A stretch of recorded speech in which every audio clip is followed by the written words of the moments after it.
If you are a man who is on a journey to become the greatest man that your wife and kids have ever known, then watch this video.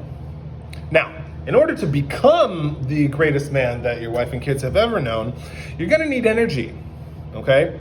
And so one of the main things that we need to understand here is that energy is not a woo-woo, just hippie-esque statement, all right? Nikola Tesla, he said, if you want to unlock the secrets of the universe, you need to understand or think in terms of energy, frequency, and vibration. Now, I don't know about you, but I think Tesla knew a thing or two about what the fuck he was talking about, especially being a mystic and understanding the universe itself. Now, energy is a lot of things, right?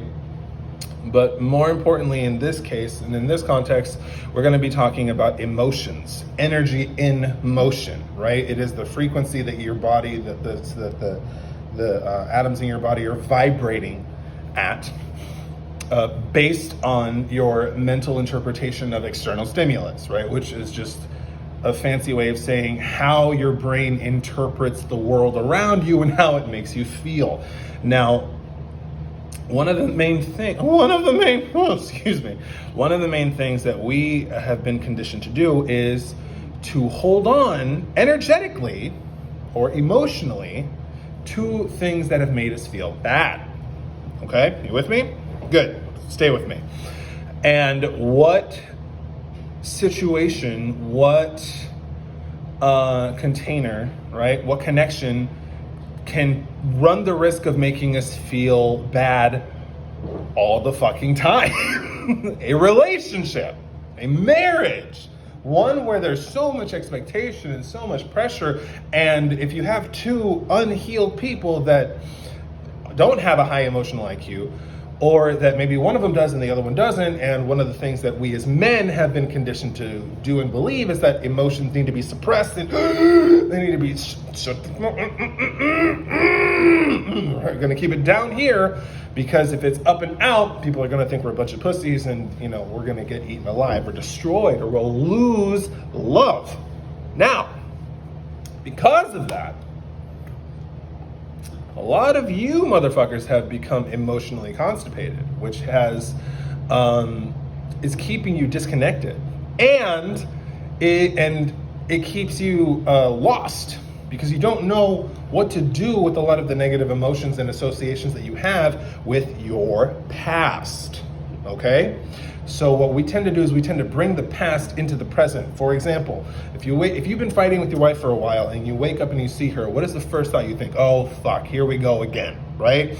Here we go. And so you're not seeing the person for who they are. You are seeing your mental projection of who that person is in your mind, thus perpetuating that negative emotion and bringing it back into the present, So, how do we handle that? We handle that by being able to process and be honest and open about how we are feeling and how we felt about things that have happened. Now, we don't need to become investigators of the past, because that also, I feel, perpetuates it and it brings it up over and over again, and that's what keeps us in this cyclical loop of being unhappy. But I believe that when you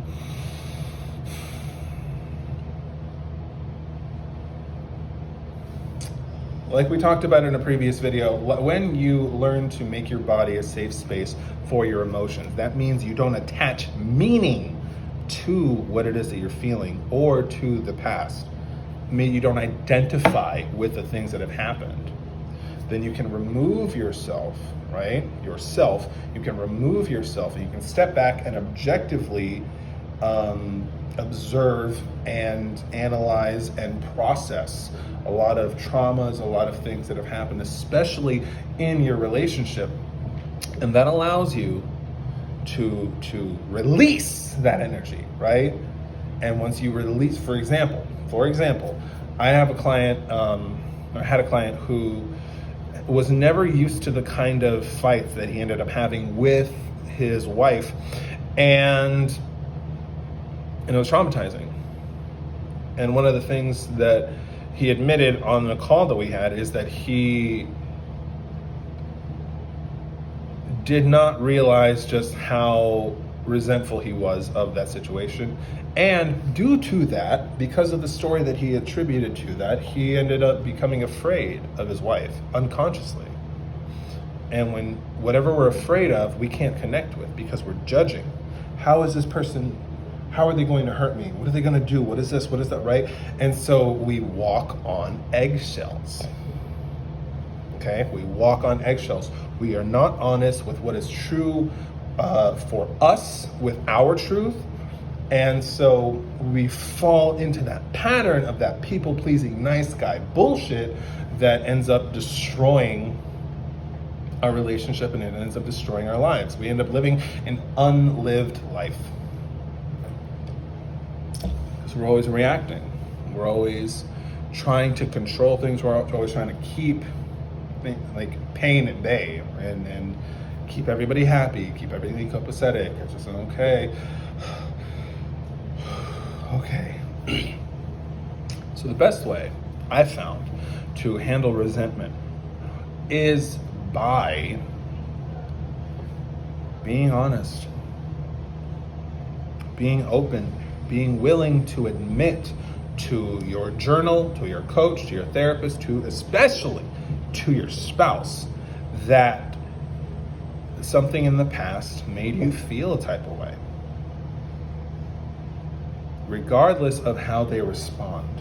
Now, if this is somebody who is also doing the work like you are, who is elevating their consciousness, who is trying to become more mindful and more compassionate, then they can hold space for you. And if not, that is a different conversation. Feel free to let me know if that's your situation, and we can navigate that in the comments, right? But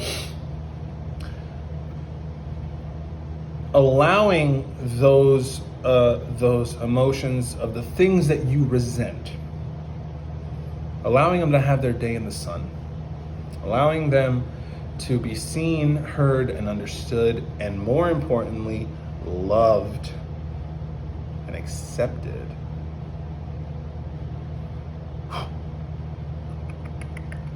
It can be released.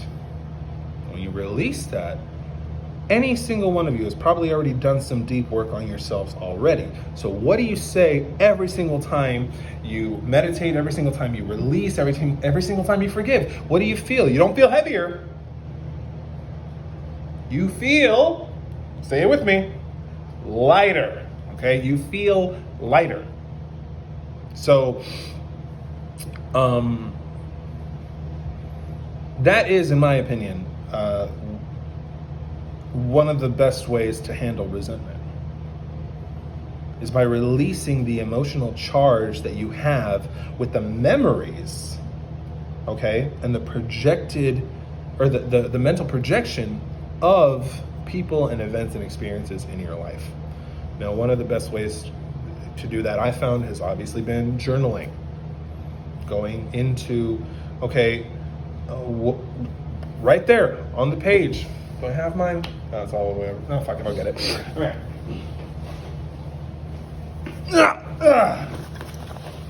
Okay, where are you? You big, beautiful, oh God, I love this thing.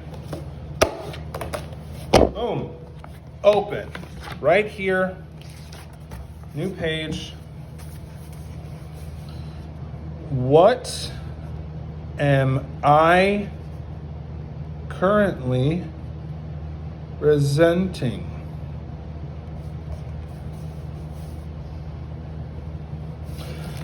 Now, this is important because this is a trap that everybody ends up falling into at some point, especially in the personal development space, is that they get stuck in this healing hamster wheel where they're where insight becomes addicting. Okay, and this is a caveat. But this is also important, so you don't get lost in this shit. What am I? You don't have to. You're never going to arrive. Okay, this is important. You're never going to arrive at a point where you're like, okay, I'm healed. I'm done. We don't end up healed, right? It's not something that's a one and done, or it's a continual evolution. And the paradox here is that you are inherently, cosmically, okay, energetically perfect. All right? You don't diagnose the soul. How can you judge the soul? But if your experience, your human experience on this planet, is to go through these things and then let them go, then that's okay. But just be careful. That's all I'm saying. It's just be wary of the fact that, because I fall into it. I fall into, okay, this meant that, so that meant this and this and that, and then I would just all the time, I'm healing here, I'm healing here, I'm healing here, I'm healing here, but it never stops. And then I end up getting distracted. I don't live because I'm too busy healing. You know what I mean? It's the integration of the work that you're doing when you're healing and living your day-to-day life and creating from that place of peace that it gives you. It is not an ends to or a means to an end, is what I'm saying. So anyway, identifying what it is that you resent,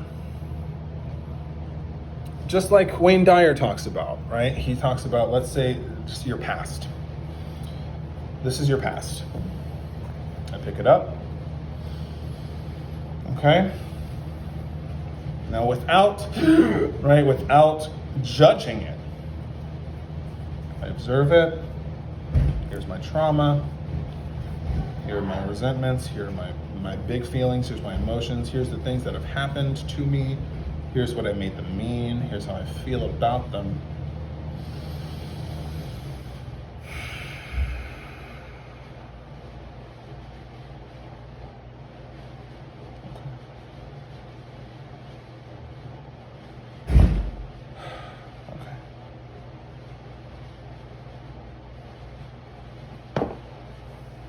And then we let it go.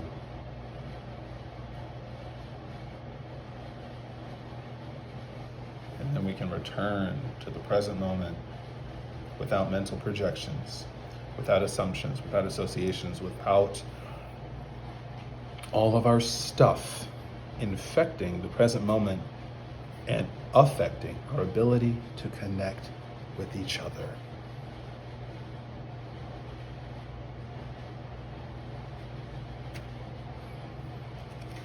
Picking it up, being with it, being with it, and then letting it go.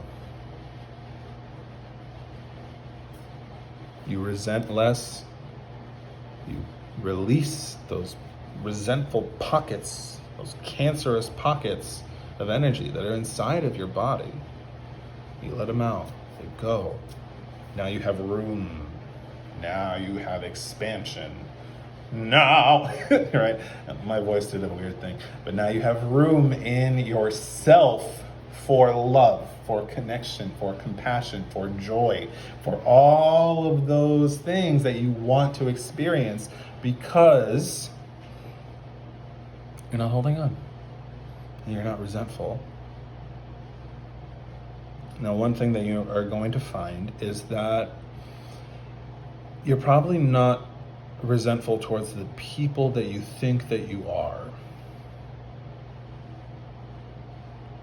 You're going to find that you harbor the most resentment towards yourself for betraying yourself, for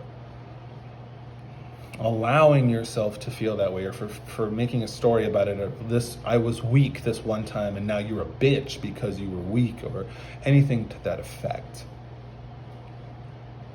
And that's okay too. It's okay to forgive yourself. Forgiveness is the antidote to resentment. We all know this. You've heard it, you've read it, but really taking the time to implement it, to apply that. Gerald Jampolsky, he says that forgiveness is simply the decision to stop suffering. What does that tell you? What lands for you there?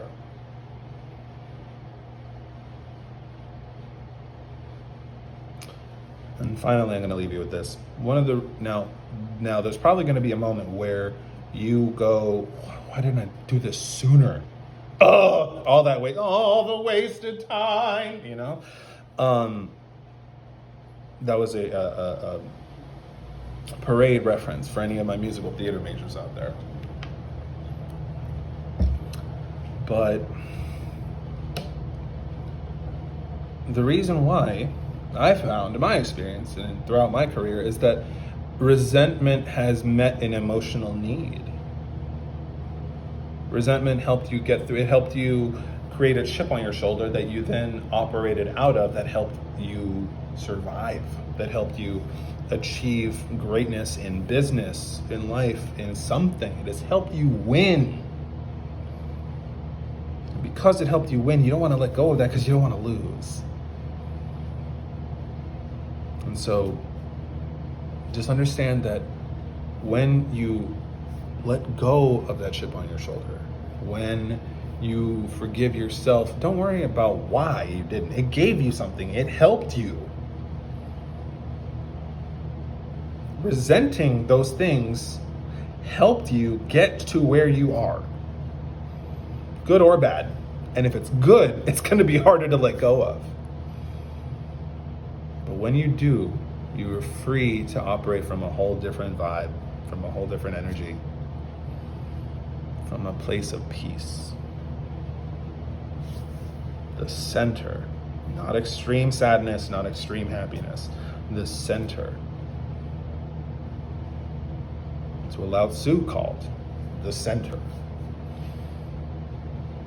A neutral place where you can create just because. Best kind of power. So, that's pretty much all I got on resentment. If you need help with this, if you would like some support, some one-on-one support to help you to expedite this process and to figure out what to do with all of this insight and all of these emotions and all of this energy that's coming up, and where to really take the Ferrari that you end up becoming, that is your aligned, conscious, powerful self, and go ahead and book a time to talk with me. It's going to be in, I believe, the description down below. There's a link to book a free Power Hour call where we can talk about your situation and we can talk about what is going on and what you would like support with, and if it would make sense for us to work together and see if I can help you get to where you are and become the greatest man that your wife and kids and you have ever known. My name is Richard Lonsberry. I'm a life coach and a men's coach for powerful family men who are ready to find out who they truly are and operate from that space. I hope that you have a beautiful weekend, life, journey, and I'll talk to you soon.